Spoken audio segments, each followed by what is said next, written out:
4 మాటలో మత్తయి సువార్త 27 అధ్యాయము 46 వచనంలో నా దేవా నా దేవా నన్నెందుకు విడిచితివి అని తండ్రితో తన యొక్క ప్రేమను వెళ్ళపరుస్తున్నాడు. తండ్రి ఎంత ప్రేమించాడంటే తన ఏకైక కుమారుడిని పరిశుద్ధుణ్ణి ఈ లోకములో మరి పుట్టించి మన కొరకు రక్త మాంసములుగా ఈ లోకములో మరి ఆయన మన కొరకు అనుగ్రహించిన ఆ యొక్క ప్రేమను మనం జ్ఞాపకం చేసుకోండి.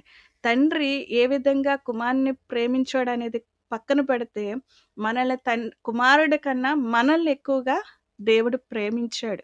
అందుకనే దేవుడు తన ప్రతి ఒక్క శ్రమను కూడా ఆయన జ్ఞాపకం చేసుకో తన కుమారుని అప్పగించేశాడు. మన కొరకు తన కుమారుని బలియాగముగా, ఒక గొర్రె పిల్లగా, ఒక లోక పాపం మోసుకునే దేవుని గొర్రె పిల్లగా ఆయన మన కొరకు సిద్ధపరిచాడు. ఈ లోకానికి అనుగ్రహించాడు. దేవుడు ఈ లోకమును ఎంతో ప్రేమించాడు.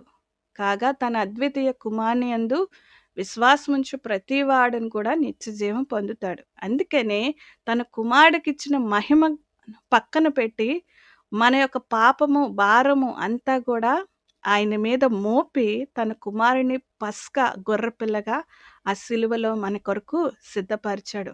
అందుకనే తండ్రిని అడుగుతున్నాడు, నా దేవా నా దేవా ఎందుకు నా చేయ విడిచిపెడుతున్నా అంటే మనల్ని దేవుడు ఎంత ప్రేమించాడో, మనల్ని దేవుడు అంతగా ప్రేమించాడు గనక తన కుమారుని అప్పగించాడు.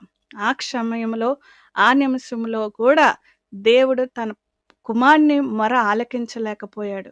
ఎందుకంటే మన పాపమంతా కూడా ఆయన భరించాలి, మన శాపమంతా కూడా ఆయన సహించాలి, మన రోగము మన యొక్క అవసరతలు అన్నీ కూడా ఆయన కంప్లీట్గా ఆయన చేయగలగాలి. ధర్మశాస్త్రం నెరవేర్చగలగాలి.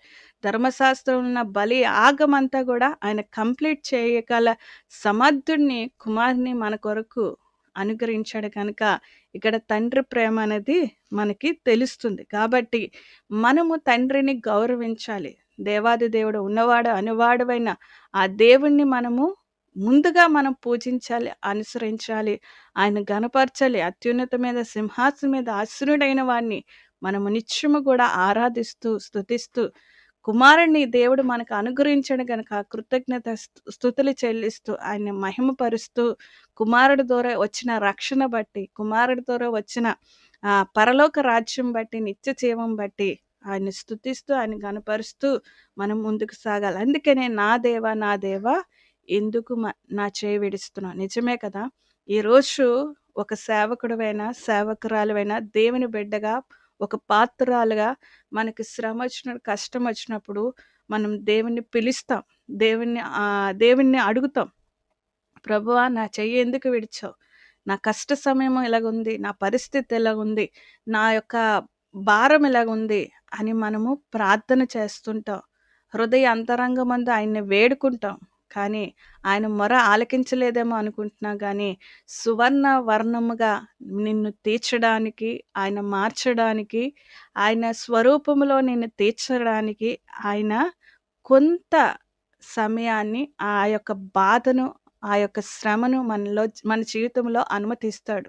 అందుకనే దేవుడు మహిమపరచబడినట్లు ఆయన బిడ్డలమైన మనము కూడా మహిమపరచబడనట్లు ఈ లోకములో కొంత సమయం మనకి శ్రమ అనుభవించిన, కష్టం అనుభవించిన భరించే శక్తి సామర్థ్యము మనం యేసుక్రీస్తు 4వ మాటలో మనం చూస్తాం.